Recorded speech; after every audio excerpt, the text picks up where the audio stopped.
जब आंखों में अरमान लिया, मंजिल को अपना मान लिया, तब मुश्किल क्या आशा क्या, जब ठान लिया तो ठान लिया। दोस्तों, आप सभी का स्वागत है पढ़ने पढ़ाने की इस महफिल में, और आप सभी का स्वागत है दिल की गहराई से आज के इस वीडियो में। और दोस्तों, एक सबसे इंपॉर्टेंट बात, हम क्लास 12th के डू एस डायरेक्टेड के क्वेश्चंस को डिस्कस कर रहे हैं। ये वीडियो क्लास 12th के पॉइंट ऑफ व्यू से भी काफी इंपॉर्टेंट है। लगभग दोस्तों हम 40 से 45 डू एस डायरेक्टेड डिस्कस कर चुके हैं, और आज 10 डू एस डायरेक्टेड डिस्कस करेंगे। इसके बाद डू एस डायरेक्टेड की हमारी सीरीज खत्म हो जाएगी और डू एस डायरेक्टेड हम कंप्लीट कर चुके होंगे। इसके बाद हम फिल इन द ब्लैंक्स पर आएंगे। इसके बाद हम आगे आने वाले सेक्शंस को कवर करते हुए चलेंगे।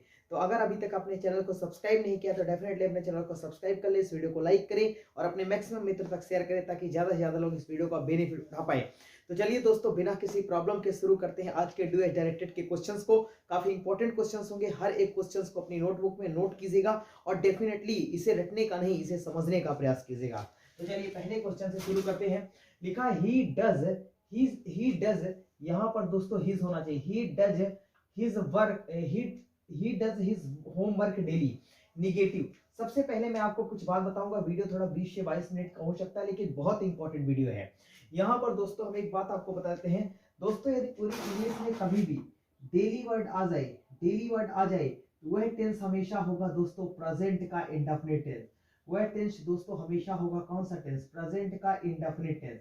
कुछ इंपॉर्टेंट चीजें आपको बता रहा हूँ, कुछ कीवर्ड लिख लीजिए दोस्तों। कुछ ऐसे कीवर्ड है जो हमेशा प्रेजेंट के इंडेफिनिट को शो करते हैं। कुछ एक कीवर्ड आपके सामने लिखा दे रहा हूँ। कुछ एक ऐसे वर्ड आपको मिलेंगे जो अगर सवाल में आ जाए, जो अगर सेंटेंस में आ जाए तो प्रेजेंट इंडेफिनिट टेंस होगा। जैसे कि पहला ही कीवर्ड आपके सामने डेली रहा। इसी प्रकार दोस्तों एक कीवर्ड आपके सामने यूजुअली है। इसी प्रकार एक कीवर्ड आपके सामने ऑलवेज है।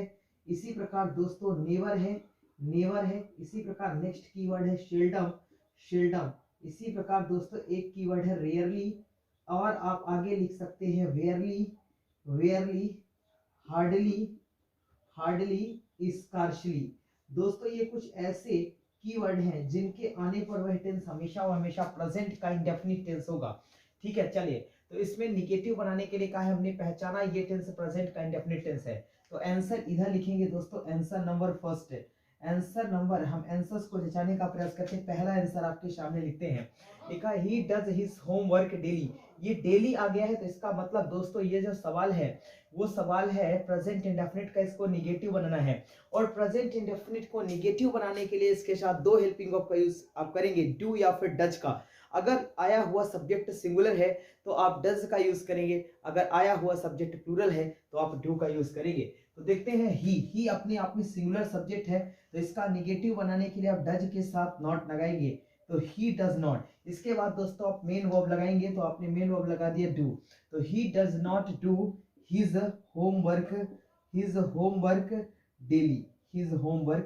डेली। तो आपने इस सवाल को दोस्तों बहुत ही आसानी से मेक कर लिया है, इसका निगेटिव बना लिया है। इसका निगेटिव रहा दोस्तों, he does not do his homework daily, full stop लगा दीजिए। नेक्स्ट सवाल पर आते हैं। They went to market yesterday, interrogative. एक बहुत ही इंपॉर्टेंट बात बताता हूँ दोस्तों, अगर किसी भी सवाल में किसी भी क्वेश्चन में यस्टरडे आ जाए, या फिर दोस्तों क्वेश्चन में अगो आ जाए, या फिर दोस्तों बिफोर आ जाए, या आप कह सकते हैं लास्ट वीक आ जाए, या फिर दोस्तों आप कह सकते हैं लास्ट मंथ आ जाए, लास्ट ईयर आ जाए, अगर ऐसा किसी भी क्वेश्चन में दोस्तों आता है तो वह टेंस हमेशा दोस्तों पास्ट का इंडेफिनिट टेंस होगा। इस बात को विशेष ध्यान रखिएगा। पास्ट का इंडेफिनिट टेंस एक ऐसा टेंस होता है जो पास्ट के स्पेसिफिक टाइम को बताता है, और यस्टरडे कीवर्ड देकर कई बार क्वेश्चंस एग्जामिनेशन में पूछे जाते रहे हैं। They went to market yesterday, interrogative चाहिए, तो अगर हम पास्ट इंडेफिनिट का इंट्रोगेटिव बनाना चाहते हैं तो हमको डिड का प्रयोग करना पड़ेगा। डिड के बाद दोस्तों सब्जेक्ट लिखेंगे, डिड दे। अब यहाँ पर डिड दे के बाद दोस्तों एक इंपॉर्टेंट बात, पास्ट इंडेफिनिट में जो मेन वर्ब की सेकंड फॉर्म होती है अफर्मेटिव सेंटेंस में, वो निगेटिव या इंट्रोगेटिव बनाते समय फर्स्ट फॉर्म में चेंज हो जाती है। तो डिड दे गो, वेंट की जगह गो हो जाएगा, गो टू मार्केट। और दोस्तों आप क्वेश्चन मार्क लगाना ना भूलें। तो ये दूसरा सवाल भी आप आसानी से बना दिया आपने। सी कॉज द वर्ड, देखिए कॉज जो है वो कौन सी फॉर्म है? सेकंड फॉर्म है। और अगर कहीं पर सब्जेक्ट के बाद मेन वर्ब की सेकंड फॉर्म आती है, फिर ऑब्जेक्ट आता है, तो तो इसका मतलब वो सेंटेंस होता है पास्ट के इंडेफिनिट का। और अभी अभी आपको बताया पास्ट के इंडेफिनिट की हेल्पिंग वर्ब होती है क्या, डिड। तो इसका निगेटिव चाहिए तो सब्जेक्ट को हम एज इट इज रखेंगे, सब्जेक्ट को हमने एज इट इज रखा। इसके बाद हमें डिड चाहिए तो सी डिड, निगेटिव बनाने के लिए नॉट चाहिए। और फिर ये फर्स्ट फॉर्म में बदल जाता है, इसका सेकंड फॉर्म निगेटिव या इंट्रोगेटिव बनाते समय। तो she did not catch the word, she did not catch the word. तो ये देखिए हमने 3 सवालों को बेहद आसानी के साथ हल कर दिया है। 3 क्वेश्चंस को काफी हमने इजीली सॉल्व कर दिया है। एक एक क्वेश्चन को अपनी नोटबुक में नोट कीजिएगा और इसके बाद बेहतर ढंग से समझने का प्रयास कीजिएगा। चलिए नेक्स्ट सवाल, people do not play cricket in America passive voice. बहुत अच्छा सवाल है दोस्तों, ये पैसिव वॉइस क्लास 12 के एग्जाम में आ सकता है। और यहाँ पर दोस्तों अब यहाँ पर देखिए people do not play cricket in America negative है, तो इसका ऑब्जेक्ट देखा हमने क्रिकेट, तो क्रिकेट को हमने क्या बनाया सब्जेक्ट। अब ये दोस्तों सवाल कहीं का है, ये सवाल है दोस्तों पीपल डू नॉट, यानी कि ये सवाल है प्रेजेंट के इंडेफिनिट का निगेटिव का। प्रेजेंट इंडेफिनिट का निगेटिव बनाने के लिए जब हम इसका पैसिव वॉइस बनाते हैं, प्रेजेंट इंडेफिनिट का निगेटिव क्वेश्चन है, इसका पैसिव वॉइस बनाने के लिए हम इसके हेल्पिंग वर्ब में ऑब्जेक्ट के अकॉर्डिंग इज एम आर लेकर आएंगे, फिर इसके बाद नॉट लगाएंगे। तो क्रिकेट दोस्तों एक इंपॉर्टेंट बात बताता हूँ, name of any game, name of any game, किसी भी गेम का नाम दोस्तों, किसी भी गेम का नाम दोस्तों हमेशा सिंगुलर सब्जेक्ट होता है, सिंगुलर सब्जेक्ट होता है। और इसके साथ हमेशा आने वाली हेल्पिंग वर्ब कैसी होती है, सिंगुलर होती है। जैसे कि आप गेम का नाम लिख सकते हैं चेस, जैसे कि आप लिख सकते हैं दोस्तों विलियर्ड्स, विलियर्ड्स, ठीक है विलियर्ड्स। तो ऐसे कई गेम आप लिख सकते हैं, जो सारे के सारे गेम होते हैं वो हमेशा क्या होते हैं सिंगुलर होते हैं। तो यहाँ पर people do not play cricket, तो क्रिकेट को हमने इसका सब्जेक्ट बनाया, क्रिकेट सिंगुलर है तो इज लग गया, इज नॉट हो गया, निगेटिव चाहिए निगेटिव लिखा है। थर्ड फॉर्म पैसिव की मिनिमम कंडीशन कहती है मेन वर्ब की थर्ड फॉर्म, तो cricket is not played in America, in America पहले से ही लिखा है दोस्तों। एक इंपॉर्टेंट बात, क्या यहाँ पर वाई पीपल का प्रयोग होगा, एक इंपॉर्टेंट बात आपको बताता हूँ दोस्तों, जब भी कभी सवाल में पीपल आए, समबॉडी आए, नोबॉडी आए, एवरीबॉडी आए, तो ऐसे सेंटेंस का पैसिव बनाते समय हम कभी भी इसके एजेंट के रूप में दोस्तों इन शब्दों को लिखना प्रेफर नहीं करते हैं। इस वजह से इसका पैसिव बनेगा cricket is not played in America, यहीं तक बनेगा। सवाल नंबर 5 की तरफ चलते हैं। His brother sold all the gold, make question with how much. How much के साथ क्वेश्चन बनाना है। सबसे पहले दोस्तों हिज ब्रदर इस सेंटेंस का सब्जेक्ट है, ठीक है। शोल्ड अपने आप में सेल की सेकंड फॉर्म है, इसका मतलब ये पास्ट का सेंटेंस है। और पास्ट का सेंटेंस बनाने के लिए दोस्तों हमें पास्ट इंडेफिनिट की बात करनी पड़ेगी, यानी पास्ट की हेल्पिंग वर्ब लेकर आनी पड़ेगी डिड। तो यहाँ पर हाउ मच से क्वेश्चन बनाया, तो हाउ मच को हमने लिख दिया इस सवाल में।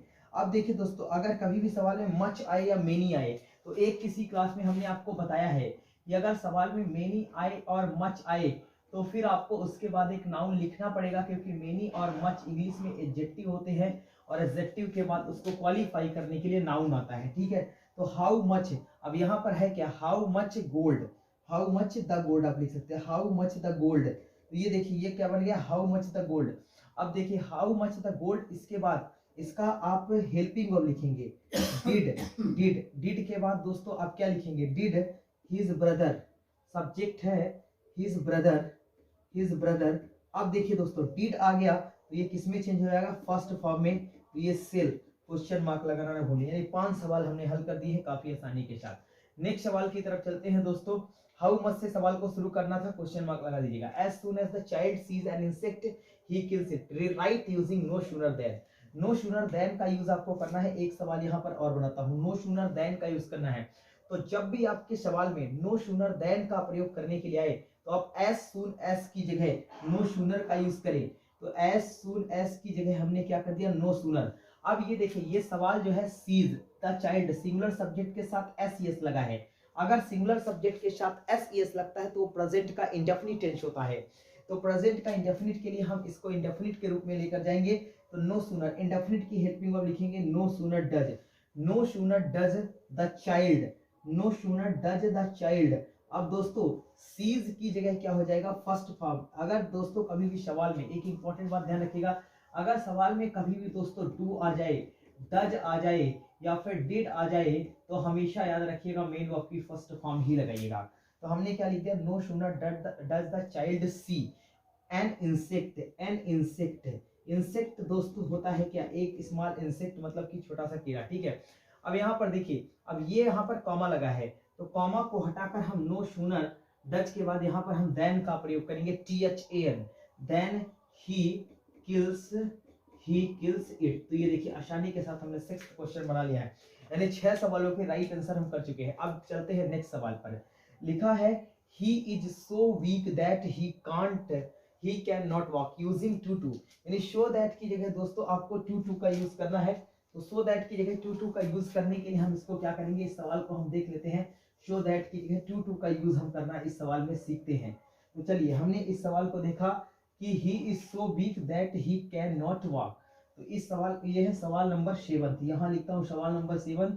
तो ही इज सो वीक, तो he is too weak to walk, he is too weak to walk. तो ये काफी आसान सवाल था, is too weak to walk. Too की जगह सो दैट भी आता है, सो दैट की जगह टू भी पेपर में आ सकता है। सवाल नंबर 8 है, लिखा Hindi is not so difficult as English, rewrite using comparative degree. Hindi जो है वो इंग्लिश के बराबर कठिन नहीं है, तो इसका मतलब आपको इसको कंपैरेटिव डिग्री में चेंज करना है। तो आप इसको ऐसा चेंज कर सकते हैं कंपैरेटिव डिग्री में, Hindi is easier than English, Hindi is easier than English. तो ये बेहद आसानी से बन गया।